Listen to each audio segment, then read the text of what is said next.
Hello, welcome to the Art Fisher podcast. This is Reese Fisher. And just a side note to start off the first episode of the Edgelord Protagonists. There are spoilers from these movies and shows. We speak about characters from Nightcrawler, Fight Club, American Psycho, A Clockwork Orange, The Joker, two iterations of the Joker, Taxi Driver, The Joker from The Dark Knight, Dexter, Breaking Bad, Goodfellas, The Wolf of Wall Street, and Scarface. Stay tuned for episode 2, coming shortly. Hope you enjoy.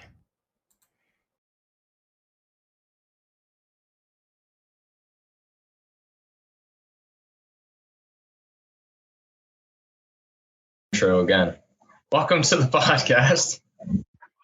In starting this series, we're going to be introducing. Please stop with the emojis. We're going to be introducing several different movies, several characters, actually even more than several, and all of these characters are going to be anti-heroes. And the reason why we are tackling these characters and these movies is because we believe them to be relevant now more than ever. And they are something that I think a lot of people both herald and hold in high regard, but then also on the flip side, misunderstand. Or not even the flip side, the same side, misunderstand them. So we also, in talking about these anti-heroes, I think, Nolan, you were the one who started discussing them as like edgelord protagonists. Basically, yeah. Some of them, right? That is a like Reddit specific term or Reddit developed term, or where exactly probably come from? It's probably 4chan is where it originated, like most things related to the incel community, the edgelord community, Right. All of that stuff. Right. And so the reason why we wanted to talk about these is because these characters in particular is because, I mean, I don't know about for you, Nolan, but for me, these stories are some of the more interesting stories for like both teenagers, young adults, but also specifically like young men, right? Like these stories, I don't want to say are necessarily geared towards them, but like the protagonist, right, is a edgy male, right? Someone who, anyone who's growing up with rebellious thoughts, which is pretty much anyone as a teenager, right?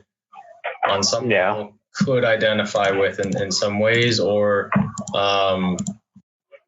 work through their own frustrations by seeing them on screen. Yeah. A lot of characters who feel like they're smarter than everyone else or better than everyone else, and they see the world as unjust and needing of some kind of strong action to realign to their twisted sense of morality. I never thought about this, but I guess also these characters could inherently be geared towards teenagers just because teenagers typically go through that time in your life where you feel like everything where you have everything figured out, right? Like you are like, oh, these are the problems, like this is just a very easy solution, right? Just be good and get rid of the bad people or something like that, right? Like a very easy sort of idea to implement according to teenagers, right? Not in reality necessarily. Yeah. I mean, you might be able to speak more to this being a teacher than me, but in general, I think a lot of this stuff is introduced to kids at a time where they experience loss of innocence. And when that happens, like in general, either the introduction of trauma in their own life or just in general understanding like, oh, the world is kind of a messed up place, not perfect. Evil people win sometimes. Evil happens all the time. Evil exists. And the response to that from a lot of young people can just be maybe not even evil exists, just injustice exists. So a lot of them can have the response of, what's his name? Holden, the guy from Catcher in the Rye. Where, look, I'm really about to teach.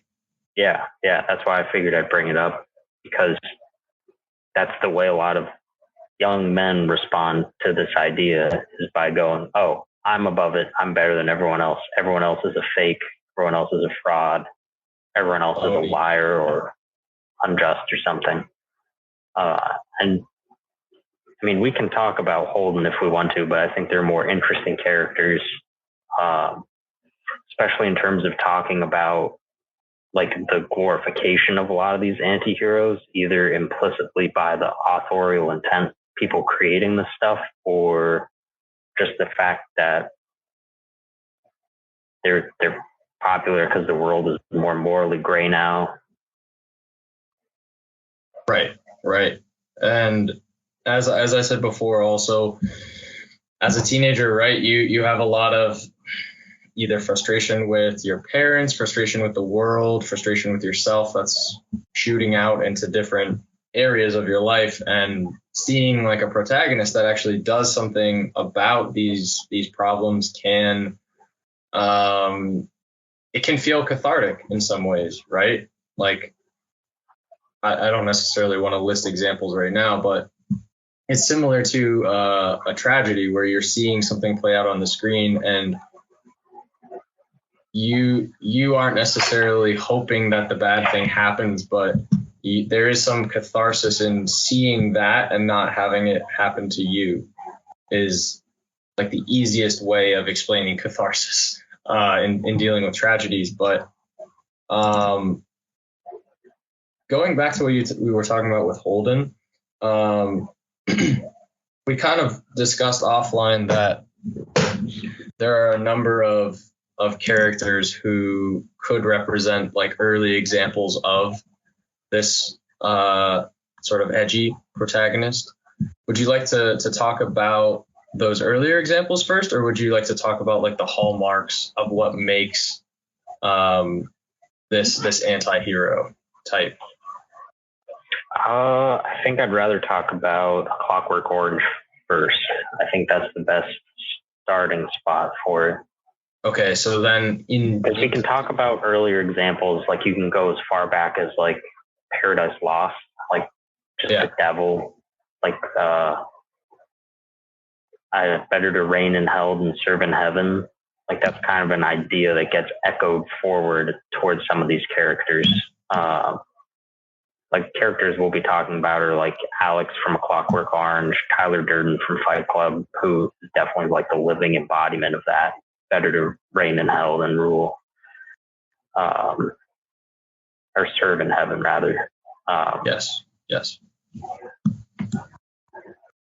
But I think Clockwork Orange is a good place to start, because it, in terms of comparing like both the book and the movie, like the character in some way is shown as being cool because he's the protagonist. Like he's not necessarily just the villain, even though he's just like a villainous character.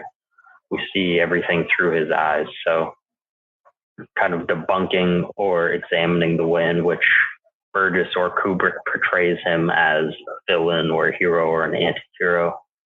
But not only that, discussing more so like the nature versus nurture paradigm and how that affects the creation of these types of characters.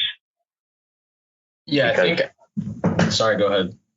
I was just going to say, of most of our characters, it's clear like there's a point in their life where they're either made to be what they are, or it's just they were born that way, or they're born that way because of the world they live in. But Alex is a different example where he just seems to exist in this evil environment and he does very well in it.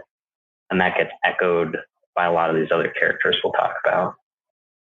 Yeah, that's exactly what I was going to say. Just based on the fact that Alex it's unclear whether or not he, is this way naturally, or if it is in direct response to the world that they're living in, but even in a different way, like he may just be formed in this way, and then it's sort of like the understanding is Alex is chosen as the protagonist because he is like the best exemplar of a character within. Can you hear me? Yeah, there's chaos happening. Gotcha. Behind me. So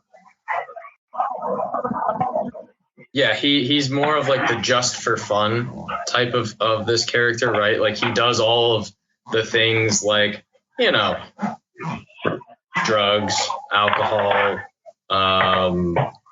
violence, rape. He does these things, quote unquote, just for fun. And it's not necessarily like reinforced by society. Like it's not explicitly said, but it is somewhat implied that many of the teenagers in that world are engaged in this through the use of like the droogies, the street gangs and whatnot.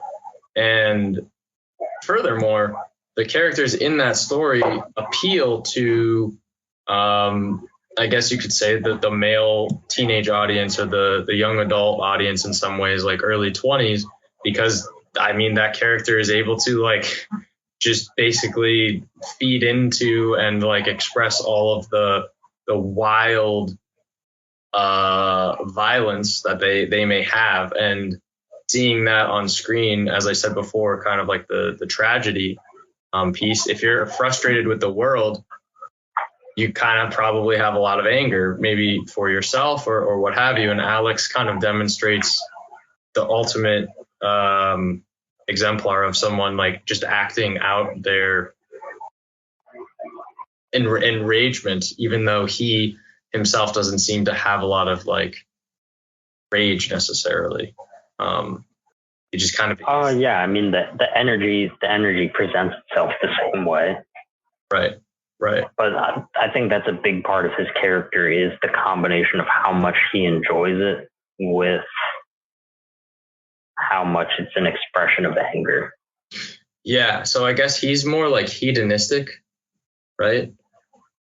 Most definitely. As opposed to just doing something because he's upset. But I'm more so saying like a person in our world could identify with him because they have that those feelings of anger or they're frustrated with something. So then they're like, oh, the answer to dealing with that is, well, I should just pleasure myself in some way, even at the expense of others, whatever it may be. Mm-hmm. Do we want to sort of match him up with the potential like hallmarks of what this character looks like, or discuss how he is throughout the story?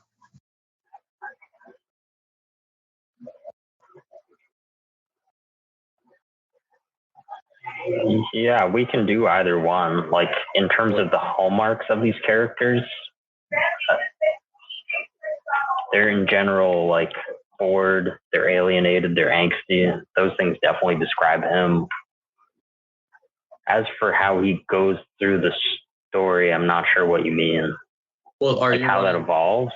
Yeah, are you wanting to tackle the story itself, or do you want to just move on to like the next character? We could talk about it briefly. Like, I don't know what you get out of it. I'm more of a fan of the film than the book version. I think they're about different things. But basically, his character undergoes the same journey where he's punished for his crimes by this shadowy government. And they try to correct him by making him consume nothing but violence to see if that will work to, make him sick of it. And basically it doesn't really work because you can't just give someone too much of it, which is ironic because as a movie, it's just giving you too much of it, hoping to get you, the viewer, to be like, oh, this is really messed up shit. Maybe we shouldn't engage this way.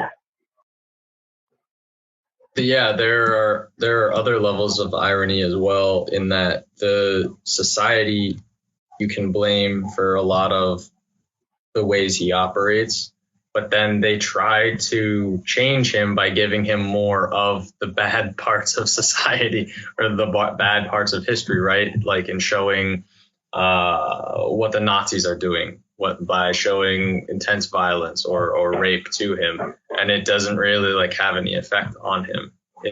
It does initially, but then I believe it's after the scene where he like throws himself out of the window, like, and then is in the hospital. He like overcomes those feelings because he's basically broken down the quote unquote therapy that they have given to him, right? Yeah. I wouldn't necessarily say I prefer one over the other, mainly just because I get two completely different experiences from the movie versus the book. The book itself is actually part of the reason why I changed my major to be an English teacher. In that the experience in reading it just kind of like really blew me away. Just the power of the language, the way that the character is shown, and the levels of irony and satire that are used are magnificent. That in and of itself was quite a ride. And also in reading it, like I knew there was a lot of power in that story, but it kind of stuck with me that I didn't even feel at the time that I fully understood it. Like it was just a really like quote unquote cool story, like a cool book. Not because of like what happened in it, just because of it just really made you ask a lot of questions and view the world very differently, because of it. And the movie itself is like, it's quite a, how do I put it? It's quite an explicit experience, right? It's a very edgy movie in a lot of ways. I mean, it's Kubrick, so he is perfectly placing you within this really wacky world and wild time alongside this character, and the language immersion, the character immersion, the violence, the ultra violence, right? Um, the time period with which it was shot in as well, I think has a lot to do with the success. The actor Malcolm McDowell, as well. That experience is quite different from the book itself, and I think drives towards as dark a message as the one version of the book does, that does not contain the final chapter, right, where Alex basically does not subvert himself and rather like sticks to how he violently is, right, and kind of like feeds into that constantly and doesn't learn anything really because of the way the world is. So I think both of them do different things for me. I don't really prefer one to the other, but I will say that I have watched the movie, probably like 8 times. I've read the book, I think, twice.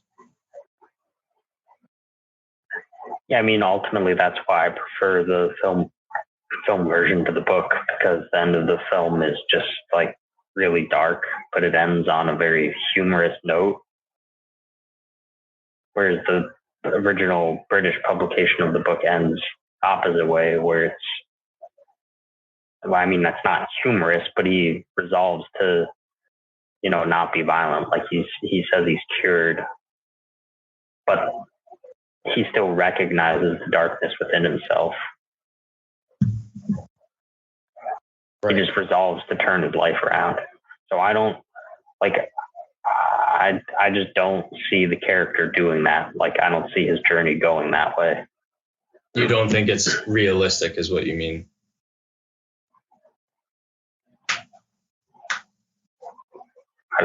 I don't know that I would use the word realistic for it, but yeah, I don't buy it.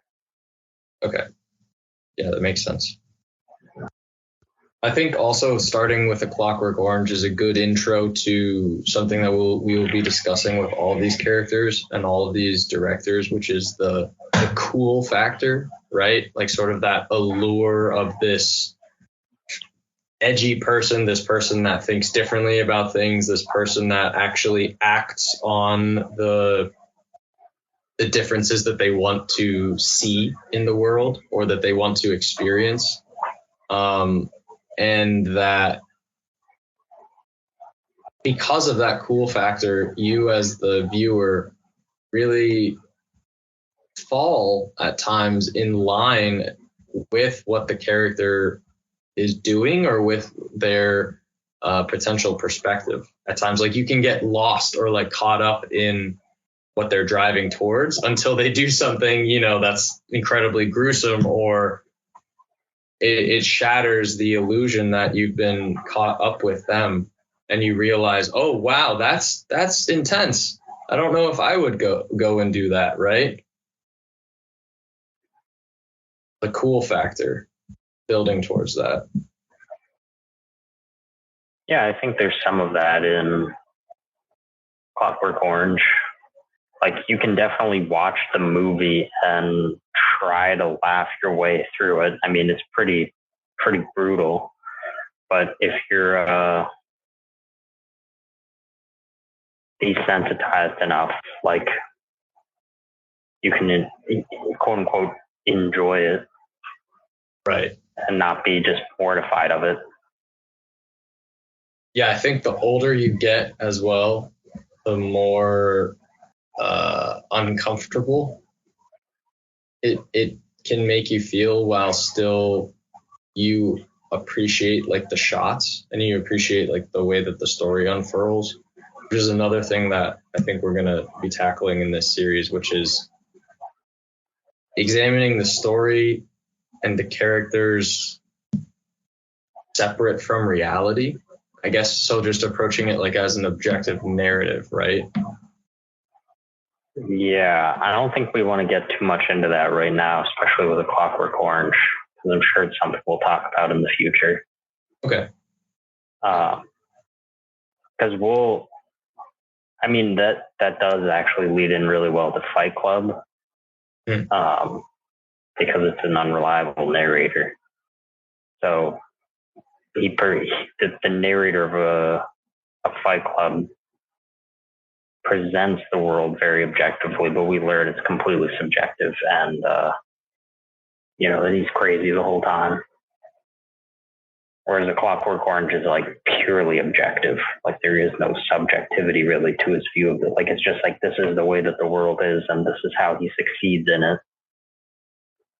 Right.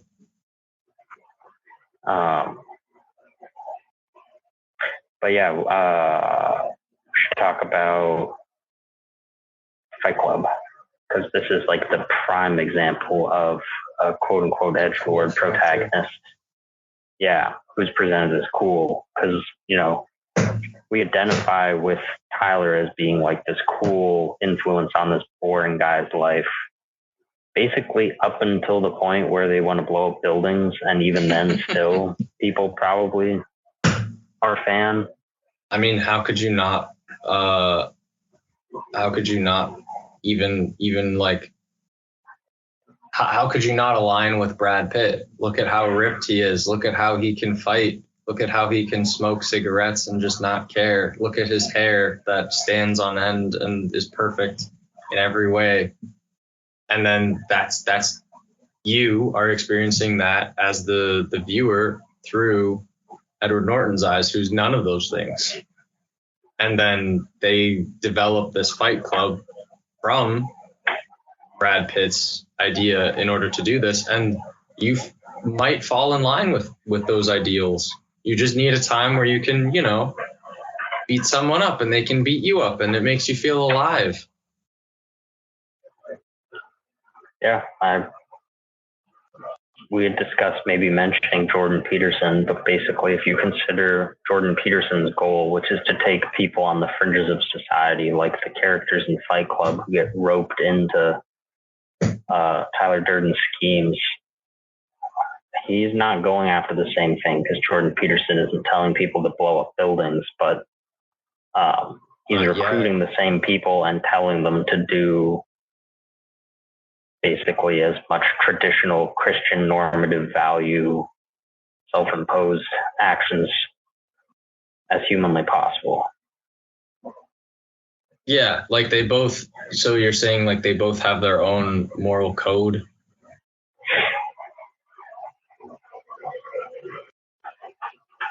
Yeah, they have their own moral code, but it's less than that. It's the way in which they want to impose their moral code over an unjust world.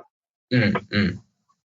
So if you were to ask Dr. Peterson what's wrong with the world, which many people have, he's explained it the same way over and over again, which is that the biggest problem facing us is these neo-modern, postmodern, neo-Marxist communists who have taken over all of industry and have taken over all of the university spaces. They're poisoning our minds with harmful ideas like equality of outcome. Mm-hmm. And just the gender stuff. Right. So you're saying, so even though that extrapolated idea is completely different than what Tyler Durden is talking about, whereas he's tackling much bigger problems and saying that the issues in this world are corporate greed and the disappearance of the middle class and the lack of freedom or autonomy given to people, the tedium of day-to-day working life, all that stuff. But that's kind of like the way in which this type of ringleader gets a person. They have to feel bored by tedium of the world. They have to feel alienated by the world, so they're alone because they don't really identify with anyone around them. And then that output is angst, just rage inside that they can't get out any other way. And what better group of people, or not better, but what other group of people feels this way more than teenagers? They're bored from school. They're bored of whatever it is that's going on in their life. They feel alienated by what have you, school, teachers, COVID quarantines that kept them inside for 2 years. Their family, their friends make them feel alienated or lack thereof. And then that builds angst. I mean, the hormones are just wild as well, right? So, yeah, I mean, those are the people Peterson is talking to, are those who are like, they feel those things, but their angst is coming out because they're like, I can't get a girl. I can't find no girl. Right. Me need fuck now. Me need to get it out, but can't. Yeah, exactly. And it's like, well, did you try not saying that to people? And they go, no, I didn't try that yet. Oh, well, maybe try that, and maybe don't. Yeah. No, I'm going to do that every time.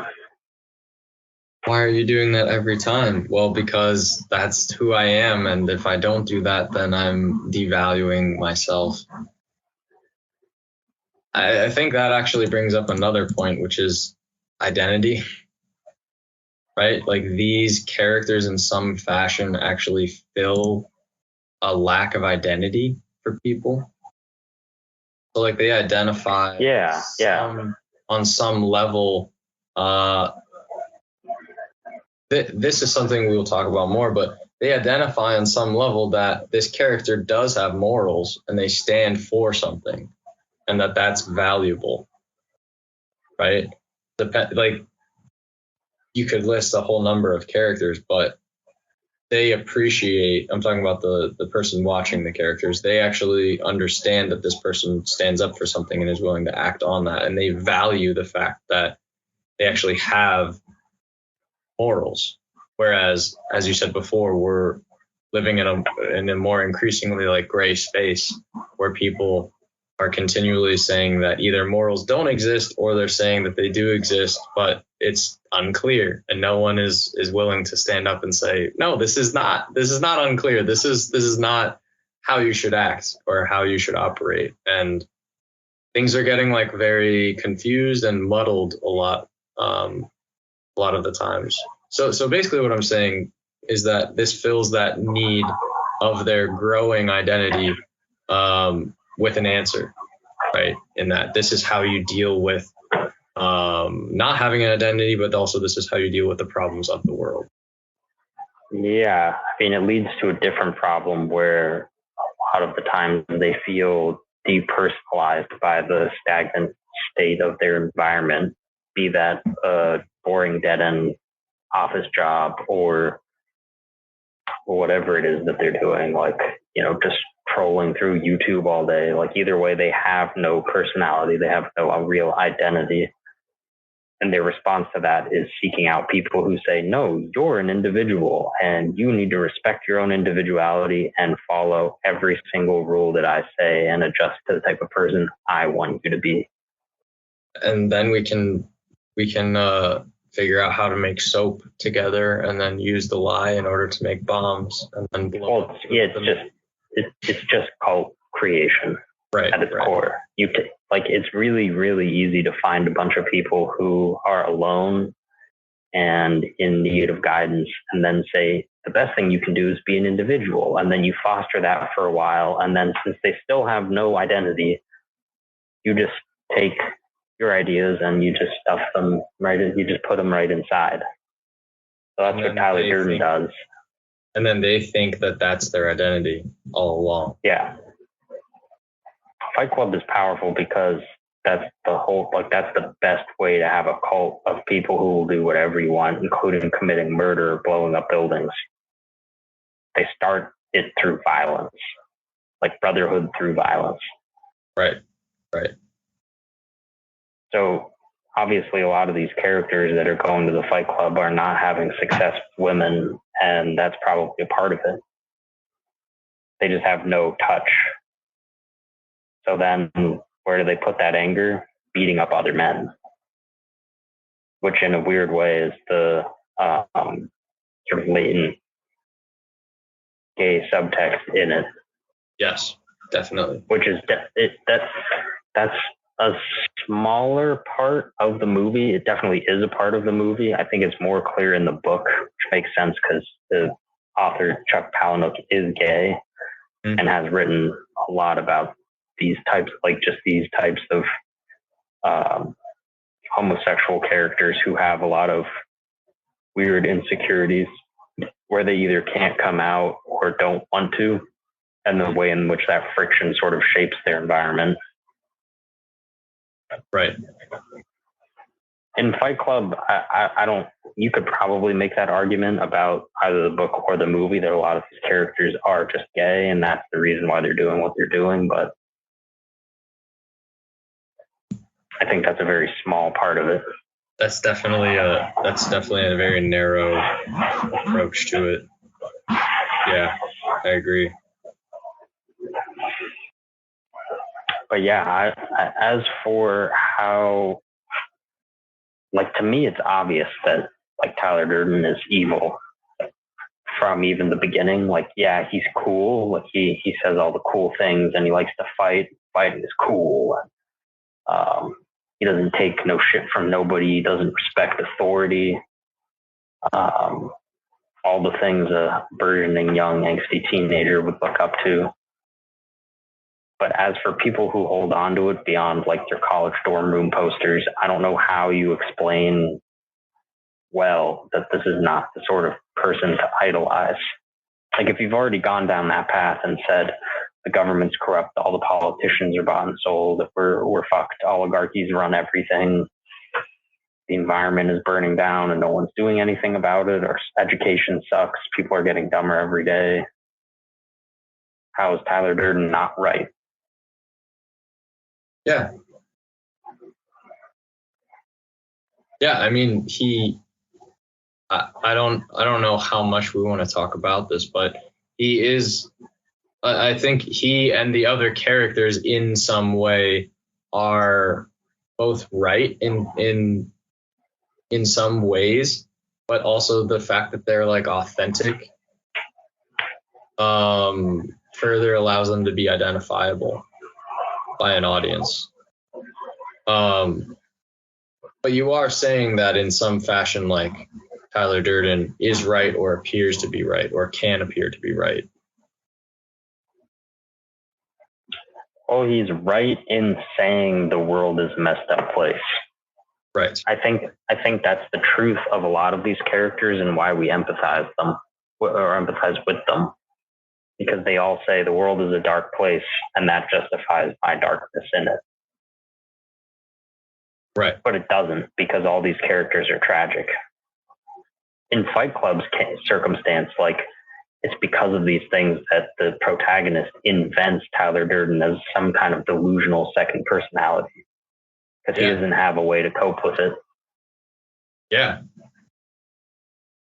I mean, that leads pretty seamlessly in a lot of ways to Travis Bickle from Taxi Driver as well. Someone who doesn't have a second personality, but you could certainly imagine one like on screen as things are happening. Oh yeah, and I prefer that story and that character to Fight Club because it's more personal and it shows the lengths of depravity that the character goes through that ends up sending him down a path of murder. Right. Like the guy who. Go ahead. I already used this word before and it made you cringe, but it is a more realistic approach, or like, I guess, more true to reality, right? Than Fight Club. Obviously, Fight Club, it literally is showing like his second personality, even though that's not actually there. Whereas Taxi Driver is just, I mean, you can, as you said, you can like, it's not hard to see someone doing this, right? Or you experiencing it. You mean vigilantism or? Vigilantism, but also the way that he loses his mind. Oh, yeah, yeah.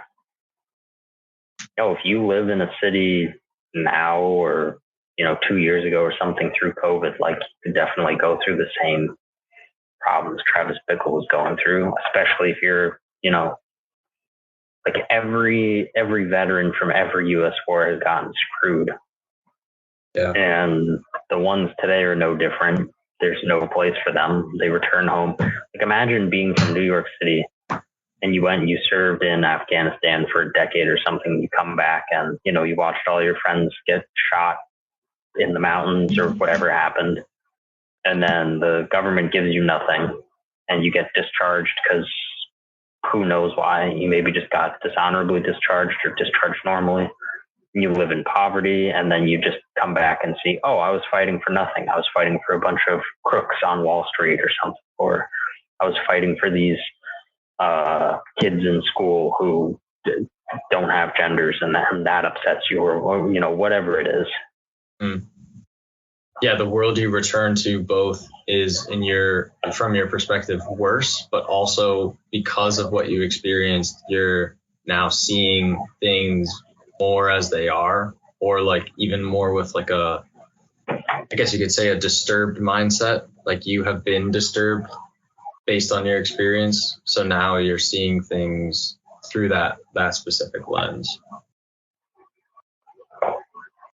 Yeah, and with his character, that's the thing, is because it's framed almost like a noir, where everything is through his perspective. We don't get a different perspective. And that's the same with Tyler Durden and Edgelord Norton's character. We don't see the difference, and that allows both of them to be somewhat unreliable narrators. Taxi Driver is more subtle because the ending is not clear exactly what happened and how much of it was in his head. Whereas Fight Club is just like, no, dummy, he was fake all along. Right.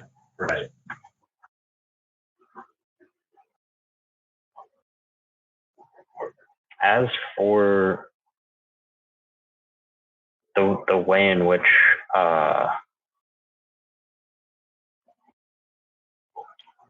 the way in which Travis Bickle is like a cool character, it's like the easiest way to try to explain to someone who views him that way. I don't know how you explain that to someone, honestly. I mean, because he's just like the essential incel.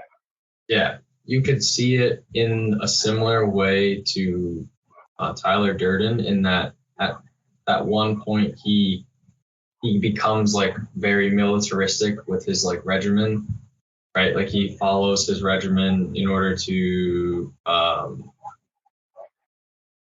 get stronger, more fit, right? And I believe that's close to the scene when he's like, "Are you talking to me? Talking to me?" Right? So someone, you're gonna have to move closer to your mic. I moved the mic. That it might be. Is that better?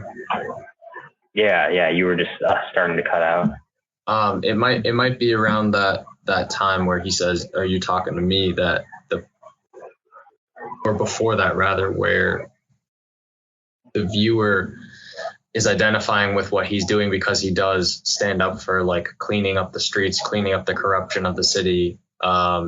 Something that is not far off from our reality, right? There is corruption. There are plenty of problems in our world, but then this guy's response to that is not necessarily the one that the viewer would do, but the fact that he like gets fit and he has like some type of regimen is something that they could identify with. So I wouldn't say he's necessarily cool, right? But he has that sort of allure that he like has a plan, right? And he actually follows through with that plan. I guess it's not like a cool factor, but it's a way that they would identify with it. Yeah.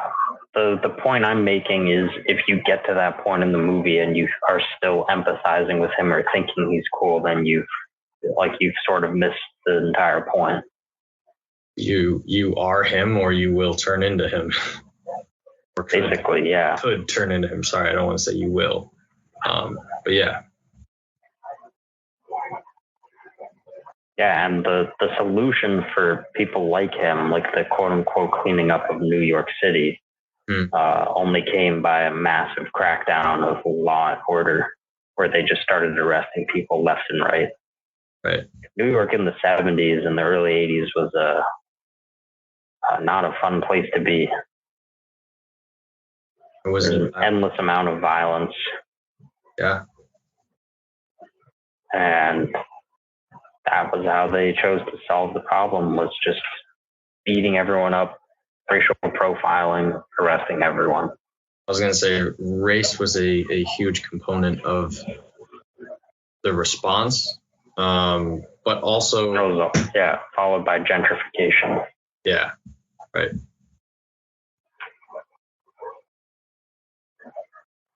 Travis Bickle certainly is not far off from at least one of the iterations of the Joker, or at least I guess you could say most iterations of the Joker, but one in particular.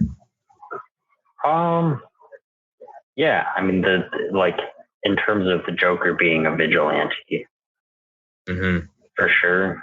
The most recent form of the Joker is just a clone, some kind of poor copy of Travis Bickle. You're talking about the Joaquin Phoenix one, to be precise, right? Yeah. Right. Yeah. And it's the same way, where once he starts killing people in the movie, those people have all been mean to him. So it's like, oh yeah, I can see why they had that coming. Yeah. Yeah. I'm not that interested in that version of the Joker, because it's like the anti-Job from the Bible. Like 4 things don't go his way, which to be fair are rough things. Like, he has a shitty childhood where he's probably abused, and then he lives in poverty, and then he can never get his career going because he's a bad comedian, and he has this tic where he laughs uncontrollably all the time. So those are the things that don't go his way. And then some people aren't nice to him, so he decides, I'm going to murder everyone. Yeah. Which is the anti-Job, where like the moral of the Job story is everything will work out in the end if you resolve to be righteous. So he just allows the world to beat the shit out of him without questioning God, because eventually God will give him what he wants. Right. Which is, one of the best ways, or one of the best stories humanity has for overcoming adversity. Is just like, no, everything will work out in the end as long as you don't give up. Yes. And whereas these characters' responses are, they don't give up, they just take the easy way out, which is immediate violence towards people who do them wrong. Yes, they become the thing that's hurting them in a lot of ways, or they become bigger, or they subvert themselves to be worse than the thing that's hurting them, is ultimately what seems to happen. Yeah. And I think there's a real irony in bringing up or comparing it to the Bible, because so much of the rest of biblical stories, at least in the Old Testament, has to do with either God's wrath or the wrath of characters, and how that's completely justifiable. Just not for Job. Right. Like every other character, God, like something bad happens and God's like, no, go and destroy everyone that even knew that guy. Take all his lands and burn everything to the ground. Or better yet, I'll just do it because I'm angry. Yeah. But then Job is like, no, you need to suffer. And the devil's like, you don't have to suffer. Like the last guy God did this to just took over the whole country. Like, why don't you just try that? Yeah. Not to get too sidetracked, but I didn't expect to compare Job to the Joker. Well, Joe. Yeah. But yeah, the Joaquin Phoenix Joker, because it's somehow inherent to a comic book, because it's a comic book character, it ends up losing some of the potency of its message, not only because the plot kind of gets convoluted towards the end, but because it just ends with him either he imagined the whole thing from a cell, or he gets caught in the end, but he's like dancing on a cop car, and it's kind of celebrating this angstiness, which is what the Joker is. Like, you kind of root for the Joker because he's not wrong about the corruption and his choice to be violent and basically become a vigilante towards getting some weird form of justice in his own way is justified. Like the Dark Knight is the prime example of this, where it's, two sides of the same coin. Batman and the Joker are the two sides of the same coin. Yeah. Batman is fighting for vengeance, and Joker is also fighting for vengeance. It's just the vengeance that like Batman is about maintaining the status quo at all costs by rooting out the wicked parts of it. Whereas the Joker is saying, no, we need to destroy the status quo because the whole thing is rotten, so we should just blow it up. Yes. And then in the middle, you have Harvey Dent, the Two-Face, which is the brilliance of the movie, that he switches sides, but is still, even as a villain, trying to act impartial, acting through a coin flip. Literally flips the coin. Yeah.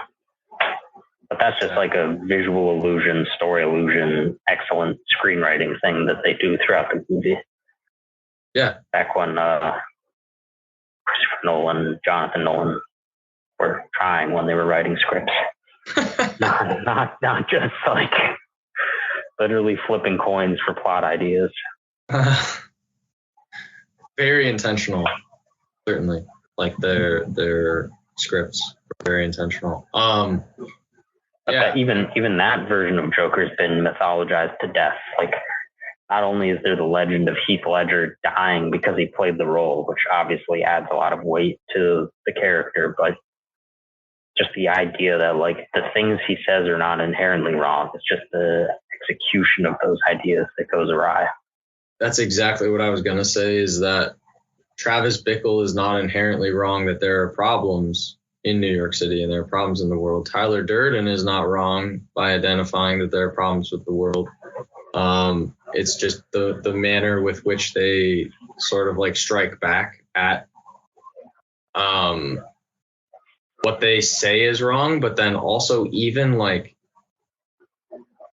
that they in some ways choose seemingly like not the thing that they identify as the problem to respond to. At least for Travis Bickle.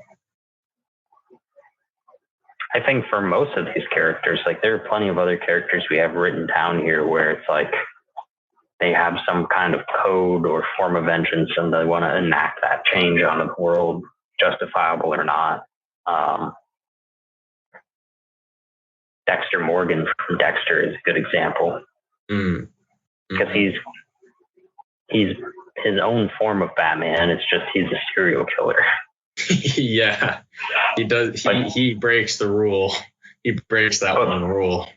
But he has a very like if Batman's thing is the pursuit of justice without ever killing someone, Dexter is the only way to do it is to kill people. You just have to pick the right people. Yeah.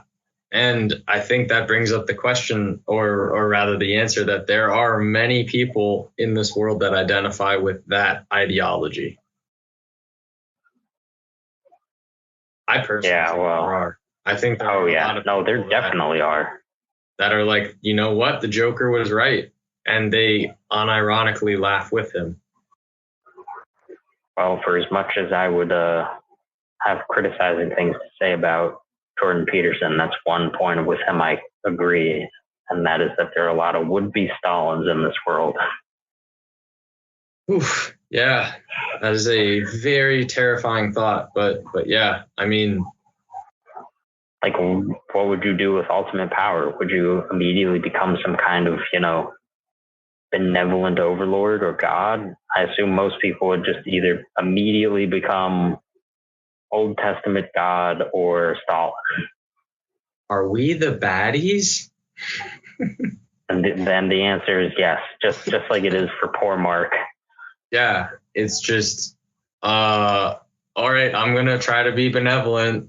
Oh, wait, these people don't like me? Oh, wait, they're trying to kill me. What? We're going to have to get rid of the bad people.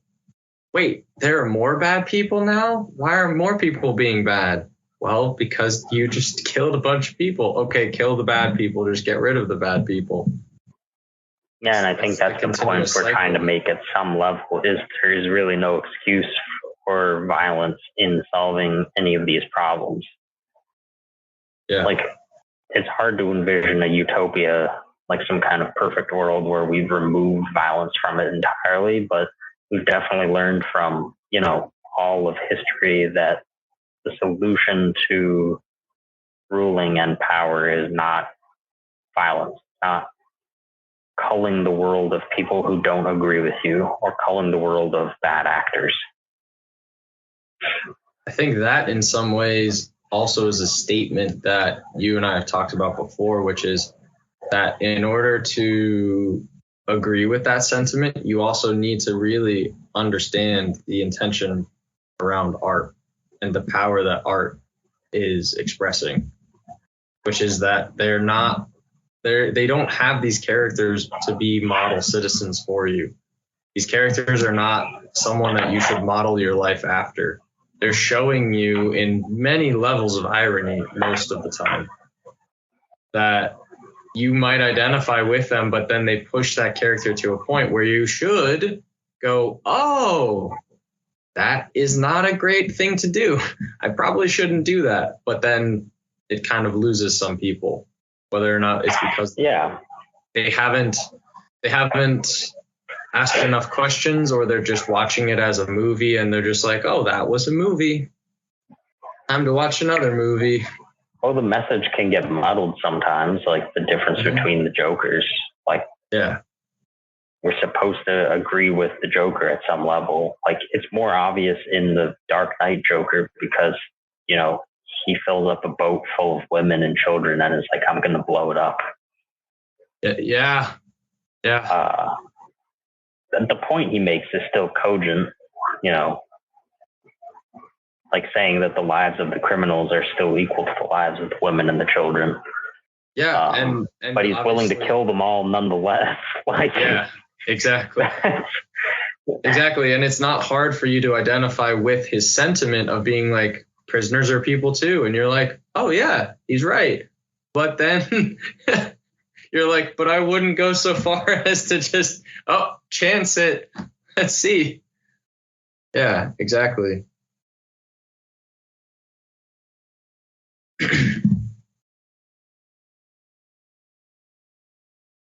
I can't hear you anymore.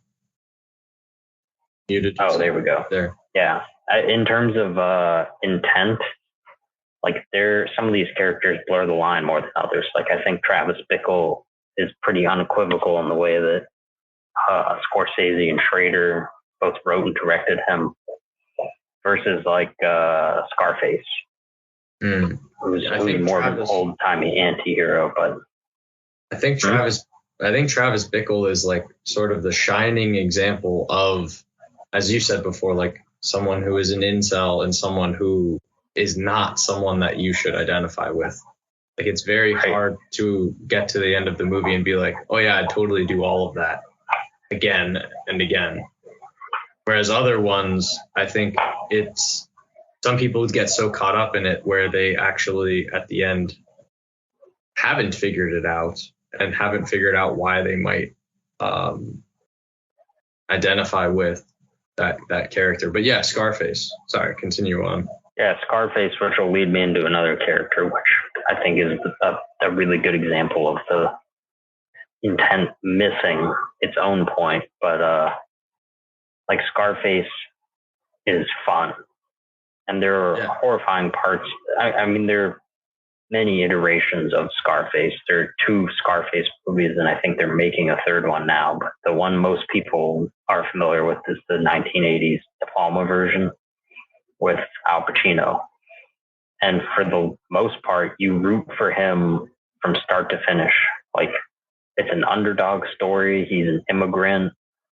So you root for him to work his way up in this world. And as he uses increasingly violent measures as a response to the violence that's being perpetrated to him and his friends, you identify with him more and more, unless you're a woman, because unfortunately, this is one of those movies where not for women. I would say a lot of these movies are not necessarily geared towards women. We kind of made that point as well at the beginning. A lot of weak women characters in them, yeah. Passive women characters, or just in general, the protagonist views women in a skewed way. Taxi Driver, I would say, is the best done in terms of showing us the protagonist's view of them and coloring that as wrong. Yes. Yes. Just in he's like, this is a sexually frustrated guy who asks out, I don't know if she's a campaign manager or just a volunteer for like the mayoral campaign, Sybil Shepherd. I thought she was the campaign manager. But I think so too, but he ends up asking her out. She says yes, and his response is to take her to watch some porn, which she doesn't like that very much. And it makes sense that he would do this because this is all he knows in his world. And fundamentally, he's a child due to his trauma. Like, he's reverted back to a childlike state, has a childlike view of things. So he can't be with a woman, like a politically active woman who has a real job. So instead, he decides that he should befriend and try to save Jodie Foster's character, the child prostitute. Yes. I figured all that is worth mentioning because those are the only really strong female characters in a lot of this content that we've gone over or will go over. Certainly, other than just being purely objectifiably sexual. Yeah. Things like in A Clockwork Orange. Oh, yeah. Wow. Yeah, every woman character in that pretty much only exists to get raped. Yeah, either that or like there are probably just as many symbols of sex as there are women who are treated as objects of sex. Oh, yeah, both homoerotic and not. Yes. Like, that is an extremely homoerotic movie.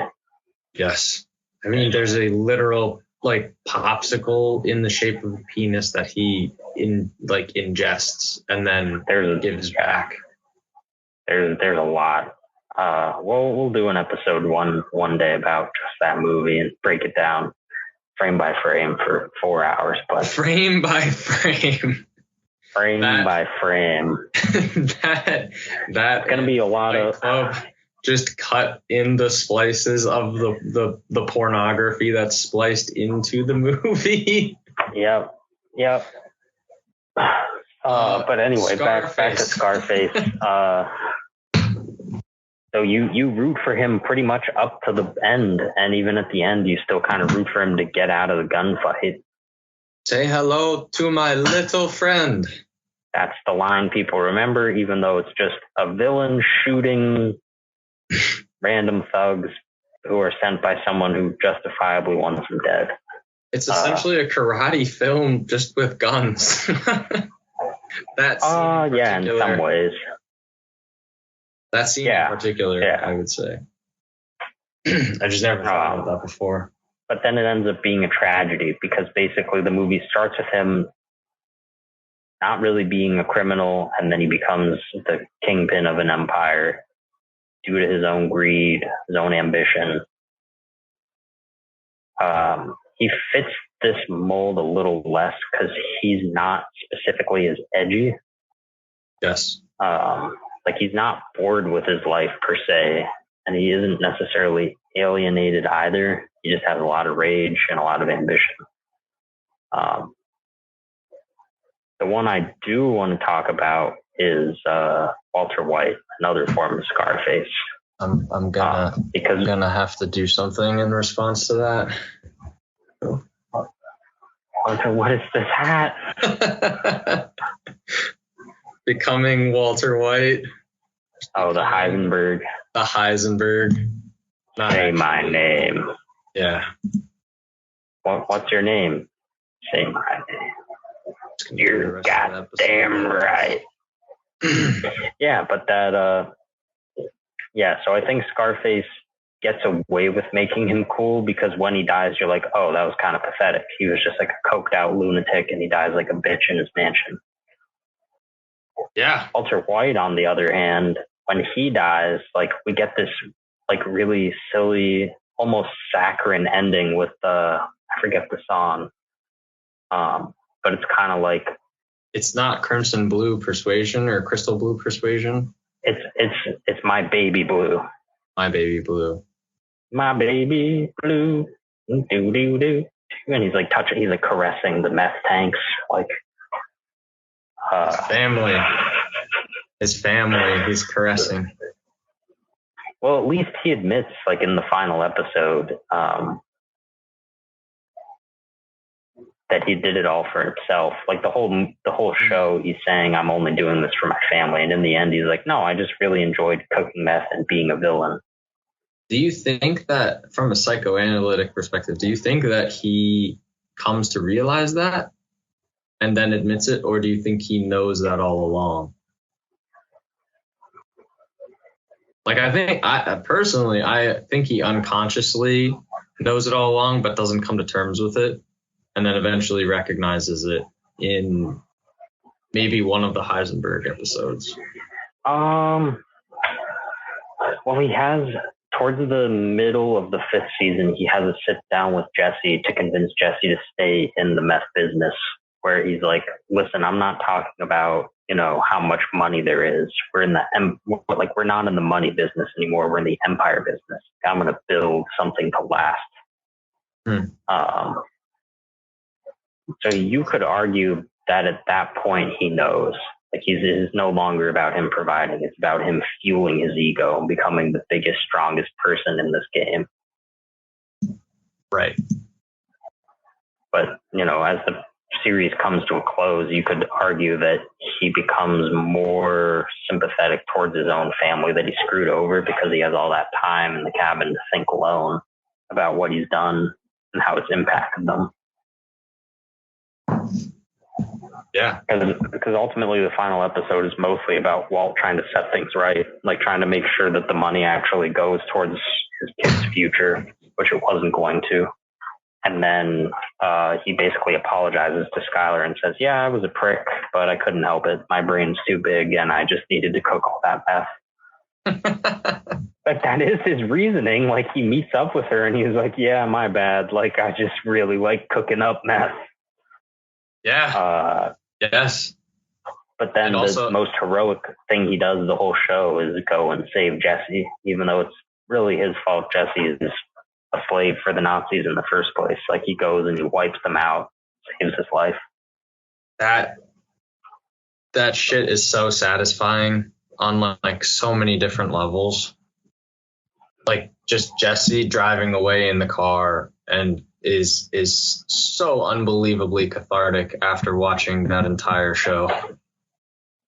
Well, yeah, watching him get tortured for like 4 episodes and have everything taken away from him.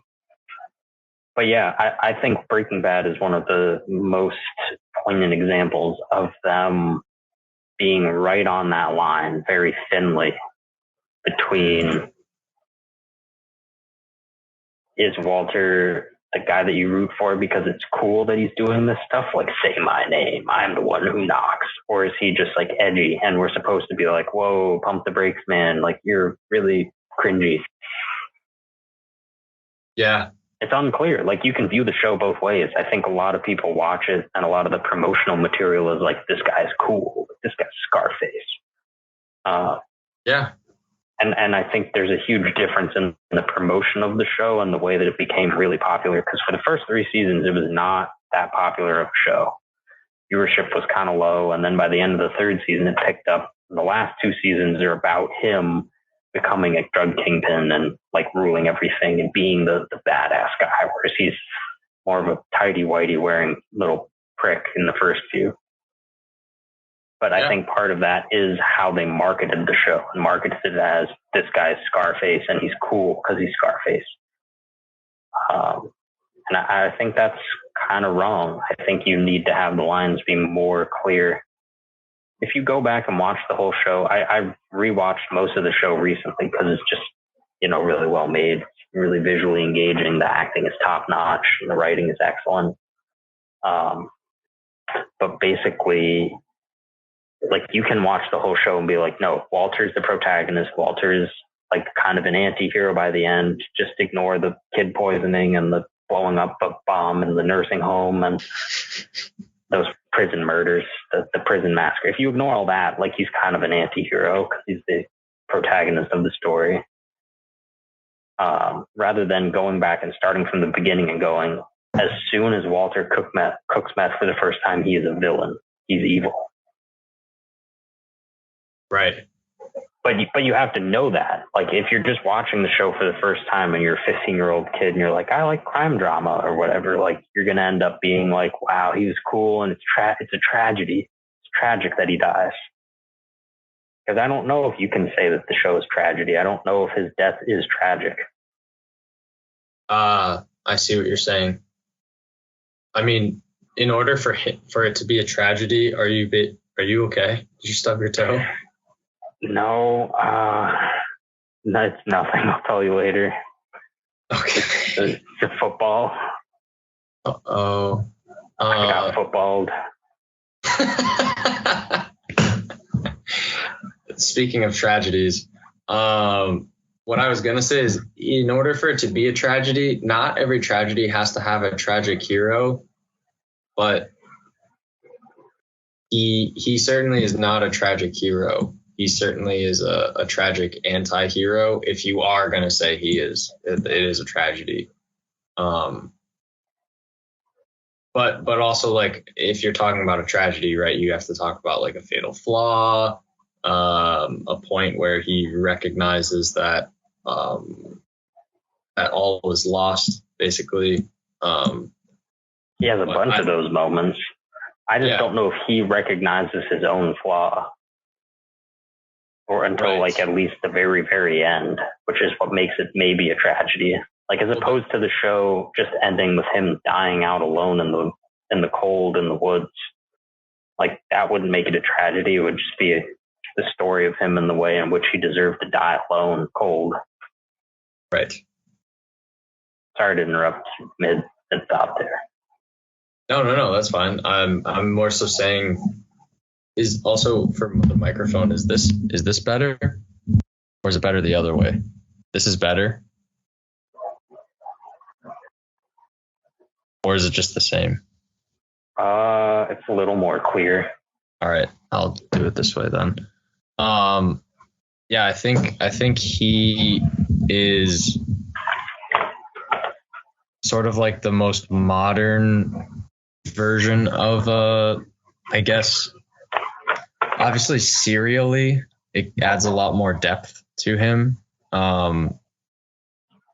But he is that guy that you start out rooting for. I mean, what better character to have an audience root for than someone who is a teacher of all things, like continually maligned person or class of people that are trying to help the youth. He gets cancer. His son is, like, for lack of a better word, he's handicapped, right? Does his wife cheat on him in the first season? Or The third season or end of the second. I forget Okay. when the episode's called IFT, which is just a choice episode title for the reveal at the end where what does it stand for? And it just stands for I fucked Ted. So they just named the episode I fucked Ted, which is a great storytelling decision. Great cuckery, incredible. Yeah. He is that around the same time when he goes, "Can you do me a favor? Can you just climb down out of my asshole? Can you just climb down out of there?" Which every time I see that scene just is incredible. I hope that was. I think it's around then, unscripted, yeah. But I don't anyway, think it was. May have been. it was probably scripted, just judging on that show. Yeah, I mean, but he certainly is an extension of Scarface, or just another version of it. But I think it's A more better version. better in what regard? More compelling. Identifiable? Yeah.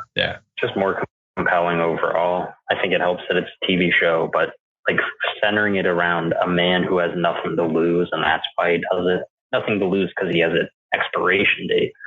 Like the cancer is not only a metaphor for like the evil ambition metastasizing with him, but also just, provides him with an end. Like we know he's not going to live because he has cancer. Whereas for Scarface, like his ambition is just a byproduct of the fact that like the American dream is within him. Because he's not an American. I forget if he's Cuban or Haitian. I thought he was Cuban.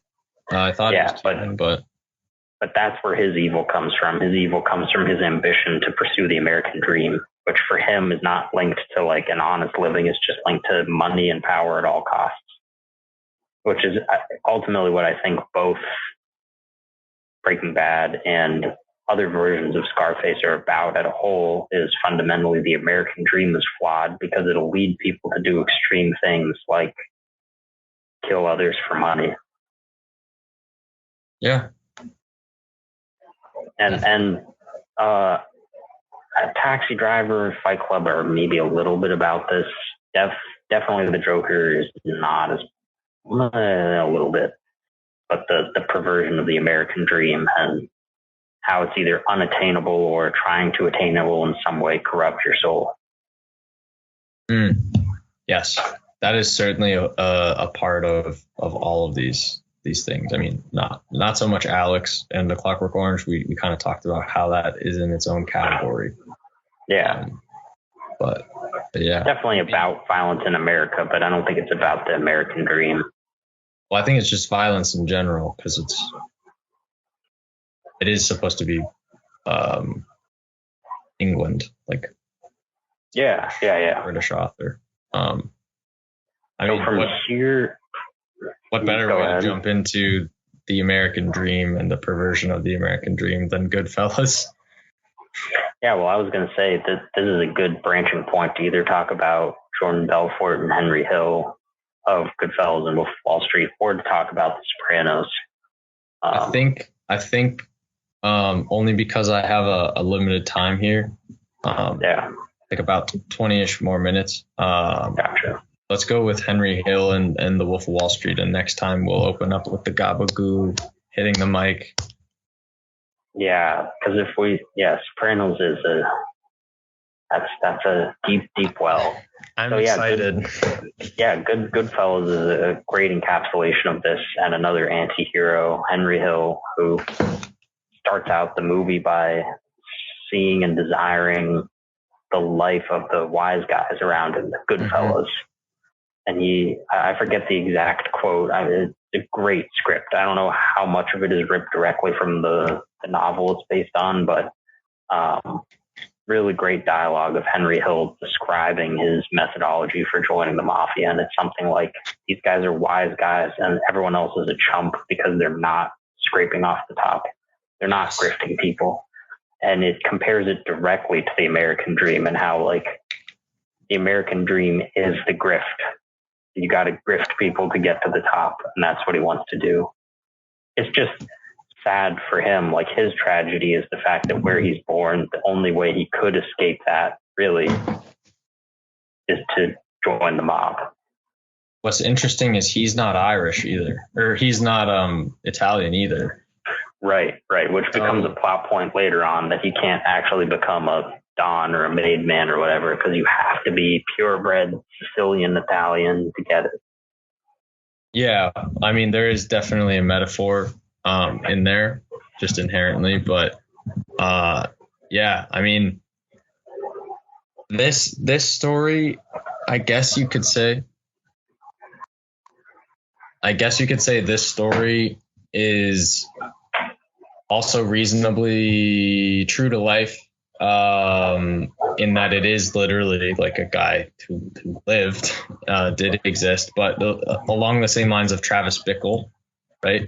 You've got Travis Bickle, Henry Hill, and Jordan Belfort. Jordan Belfort from The Wolf of Wall Street and Henry Hill are very, very similar. But I'm just trying to draw the connection with Travis Bickle right now, in that it is more true to life. You can identify with Henry Hill, I would say, much more than Travis Bickle, especially in that he, in similar ways to Scarface, is continuing to climb that ladder and continuing to, I mean, he does have problems along the way, but is trying to navigate an increasingly more complicated world, but also increasingly complicated web of wildness that he gets himself into. I identify more with Travis Bickle, but that's just me.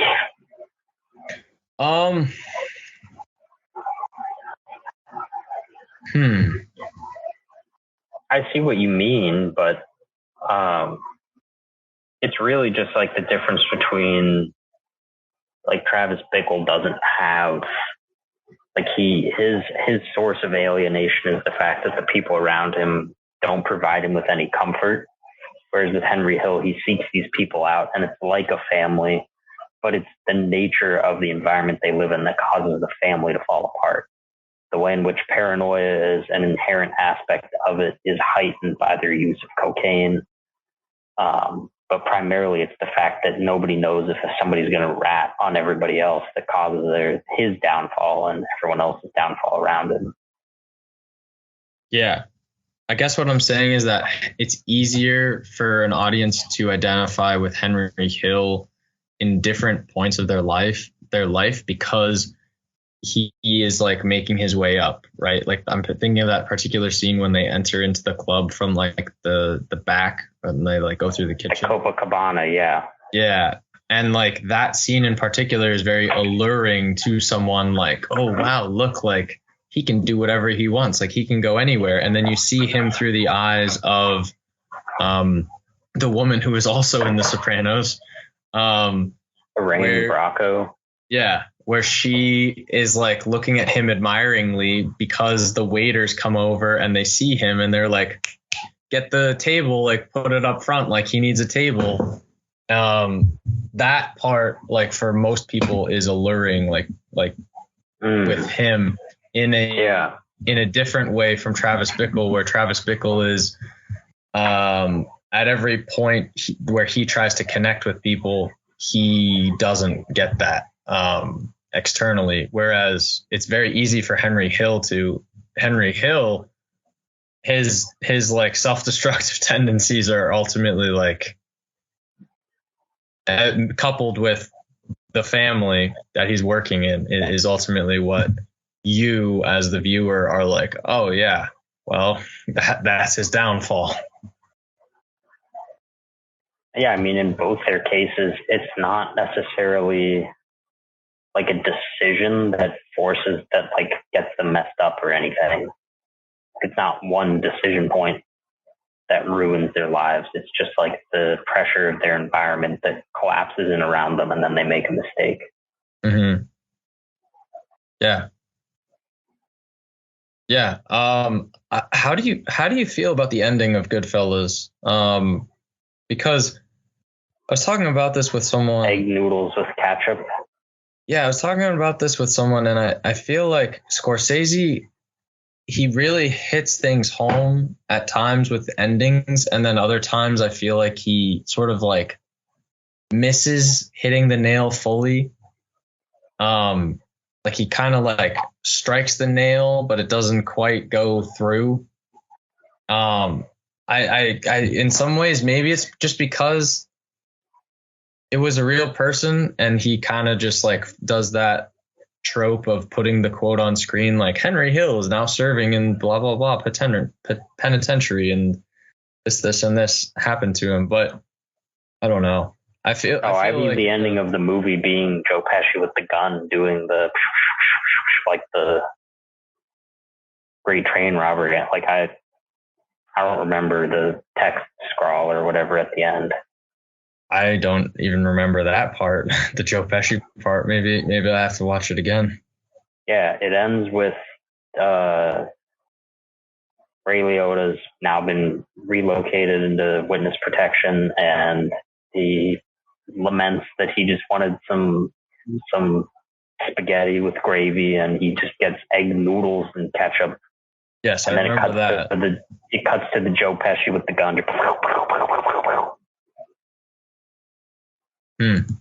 Just crime doesn't pay. Like his paranoia is Joe Pesci, you mean? Where's Joe Pesci entering that scene? That's literally the end of the movie. It's Joe Pesci pointing a gun at the camera and shooting it a bunch of times. Gotcha. That's like the final image of the movie. Completely not in my brain. Interesting. Yeah, that's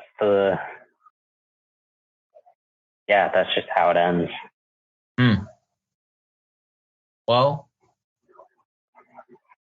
yeah, I mean, I don't know if that necessarily misses the nail on the head. I mean, that's a pretty solid ending. I guess the egg noodles and ketchup part is just not as I don't know. Maybe there is beauty in that, in just having that. I think it's a great ending. It leaves a bad taste in your mouth. Like egg noodles and ketchup. Just like the shit that he had to eat. Yeah. I do know what you mean. His endings do have a very distinct feeling to them, whether they be ambiguous or very direct. A lot of the times they're ambiguous. Goodfellas is one of the more direct ones, but it's very sudden. And the movie moves at like a very breakneck speed, especially not only the way that it's edited, but the fact that there's just always music playing. Always. Every scene is music. New music. And that helps. I mean, not only does it feel like it's edited and made by a guy on cocaine, but it's just there's really no downtime. There are a couple of slower scenes, and they jut out in rewatches. They jut out some of the times, like B plots. Yeah. I was going to say, especially the romantic B plots, which Scorsese has never done particularly well. Yeah, those aren't great in that. He does them well in movies written by Paul Schrader, like Taxi Driver, because Paul Schrader is an incredible writer. Yeah. But yeah, like we can transition into Wolf of Wall Street, where that has a similar, like a very distinct ending, like sell me this pen. but that doesn't describe to you what the movie is trying to say. You literally sounded like Leo when you said that. Your tone of voice was like exactly Leo. Tell me this pen. I don't know the way. I've seen a lot of his movies repeatedly, so makes sense. I might be able to pick up his intonations. That is what they called you in Spain. People have called me that here as well. All I have to do is put the hair back just the right way or something, and maybe it's like some kind of primal look in my eyes. People get upset. You have to furrow your brow a little bit more, and yeah, but like the Clint Eastwood a bit. Tell me this pen. I don't see it, but anyway, the distinctive ending of that after Jonah Hill goes, are those any good? Yeah, no, they're not. They're fine. Like the O'Douls he's drinking. Oh yeah. What's the point of those? Well, it's non-alcoholic beer. It tastes like beer. Yeah, but does it have alcohol in it? His brain is just completely fried from it not having alcohol in it. I forget the exact discourse, but it's yeah. But yeah, the sell me this pen is a very iconic quote and idea that sticks with people about Jordan Belfort and that movie in particular. Well, because there are other ways to end the movie. Like Scorsese wanted to move beyond crime doesn't pay because he's already had multiple endings just like that. Mm-hmm. Like Goodfellas is the essential crime doesn't pay, and then he goes on and makes Casino, which is all manners of morally great protagonists and anti-heroes in and of themselves. They don't really fit this mold, but it's kind of the same thing where greed undoes what the protagonists really want in the end. But even The Departed, exact same ending. Crime doesn't pay. Oh my. And then mentioned the wrong phrase of words. The Departed. Instead of that ending just ending with the murder, it then goes on. There's a little rat, and you see the rat go up by the thing that it's what Jack Nicholson was drawing earlier, and that's its own silly little thing. That one, I would argue, that ending is definitely in the sillier camps of like how he decided to end a movie, even though I actually love that directly ending, by a murder. But it's funny. Like it's just like like there's just funny music, and the rat goes, yeah, it cuts into Remy, basically. Exactly. But yeah, I mean, what do you think the "sell me this pen" thing means? Because, well, it's more. I don't think it's immediately clear. It's more what? More upbeat. Oh yeah. Like it says that there's hope for everyone, including this guy, and his life isn't over. He just has to rebrand and use his strengths and mistakes in a certain way in order to be successful. Further proven by the fact that Jordan Belfort is still profiting off of his brand from the movie in a lot of ways. Yeah, I mean, still does TV interviews. Yeah, why not?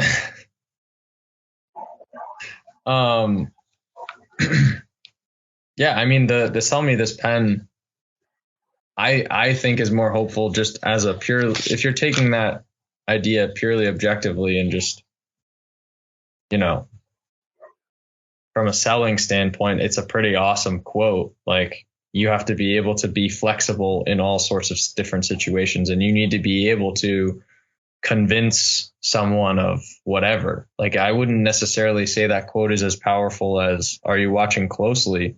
But from an art perspective, it kind of is. You have to be aware of your effect on other people, and you need to use that to your advantage. And so, like, that to me is like, sell me this pen is sort of like the quintessential perverted American dream wrapped up in a quote. which is Jordan Belfort. Like, that's just who he is. So I think it works pretty well. It's not who he is at the start of the movie. No, certainly not. Like, really, his birth of that character is when he has that conversation with Matthew McConaughey. He's working for the investment firm before some kind of panic or shortage or recession in the 80s. And he asks him about, like, don't we want to actually earn people who are giving us their money something in return? And he's like, no, absolutely not. It's just about us. Mm-hmm. And then from there on out, his character is just like, oh, you know what? You're right. Yeah. And I think this also brings up the larger question we've been asking, which is like, you know, the cool factor of Leonardo DiCaprio in this. I mean, having Leonardo DiCaprio as the main character, there's a certain allure to that, similar to Brad Pitt, something of that nature. But I mean, with all of the money, with all of the success that he's getting, with the way that he, like the other characters in the movie as well, a lot of people miss the message from that movie, and a lot of people do put Jordan Belfort on that pedestal as someone that they should strive to be, or as someone that they should look like or appear as. Right? I mean, just go on Instagram, go to any college man in business's account. Are they not like trying to appear as Jordan Belfort in a lot of ways? Yeah. I'm not necessarily saying that's a good or a bad thing, but I think that the movie, I think it's a bad thing. Yeah, that brings up a lot of issues with American culture in a lot of different ways. Just social media, not being able to understand an art piece. But yeah, I mean, my point is that I guess from we need to sort of not nail down Scorsese's responsibility or accountability to villainize Jordan Belfort. I'm not necessarily saying that, but more so, where's the line for, is he responsible for people looking at Jordan Belfort and that image as like heroic, or is it like more of a problem with society's perspective, and like people not being able to break that down and break it apart and understand exactly what he's trying to say, I think is the question I'm trying to ask. Yeah, I see what you're saying. I mean, Scorsese has always been a filmmaker not necessarily interested in posing morality as like its own objective thing. Like, he's more interested in the truth of the world or the truth of the characters that he's presenting. Yes. And so Belfort's truth is make as much money at all costs. Yes. And it's entwined with the American dream, which Scorsese doesn't necessarily in this movie say is wrong. It just is. I mean, there's stuff in the text that kind of presents it as being wrong, like the fact that the FBI agents make no money and are therefore incentivized to take bribes. They show that Kyle Chandler character over and over again. Yes. Where he's just like, he has a shitty life. Like, he has to ride the subway to work to go and deal with these super rich people who just laugh in his face. And they're like, you can arrest me. I'll only go to jail for 6 weeks and then get on probation and then be back to making billions of dollars or whatever. Yeah. So in that sense, yeah, that might be a good place to try to wrap it up. Like, with what your question is, like, does Scorsese have a responsibility to not portray people this way? Or like, do any of these filmmakers or authors or anything have a responsibility not to portray people this way because it might teach someone to do the wrong thing? Yeah, or to what extent should you put Jordan Belfort's values in your goals? That's kind of what I'm saying, is that we've reached a point here after looking at Alex, Tyler Durden, Travis Bickle, the Joker, Scarface, Walter White, Henry Hill, now Jordan Belfort.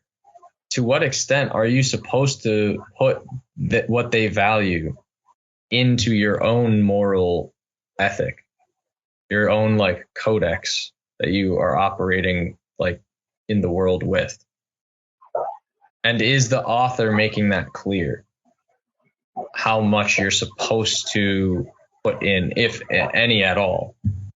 Because I think some of them. I think they all make it clear enough with the end of the protagonist's story. Mm-hmm. So like Scarface Breaking Bad is like, yeah, you can do this and you can have a good hot streak for a while, but you're going to die. You're going to run too hot and get gunned down. Yes. You can be like Henry Hill, but eventually you're going to have to turn on all of your friends and your family and go into witness protection. Right. You can be like Alex, but you're going to end up getting tortured by the government for re-education program and then end up back where you were from the start. You can be like Tyler Durden and give in to your worst impulses and delusions, but in the end, you're going to have to destroy one of them. You have to pick one or the other. Mm. Picking one is the end of society, and picking the other is kind of the end of yourself. The end of yourself, for sure.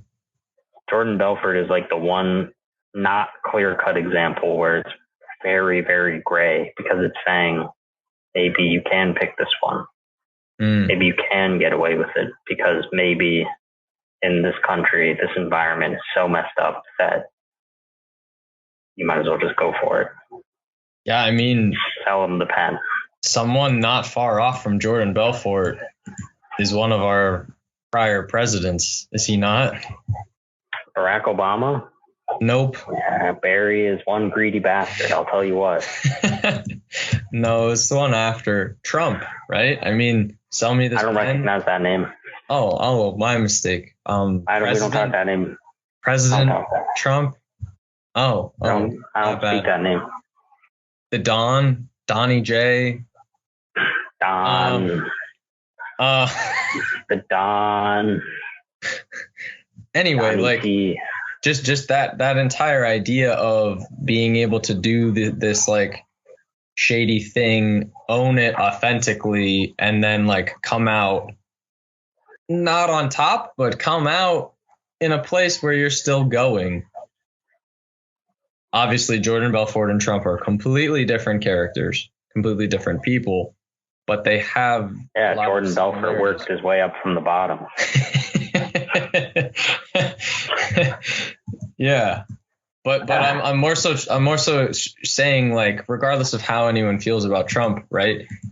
Trump in a lot of ways shows, Jordan Belfort in a lot of ways shows the perversion of the American dream and the way that our society does function by still holding on to that perverted version of the American dream in a lot of ways, and still placing that above a lot of other things that we might value. That is probably where I'm going to have to call it, though.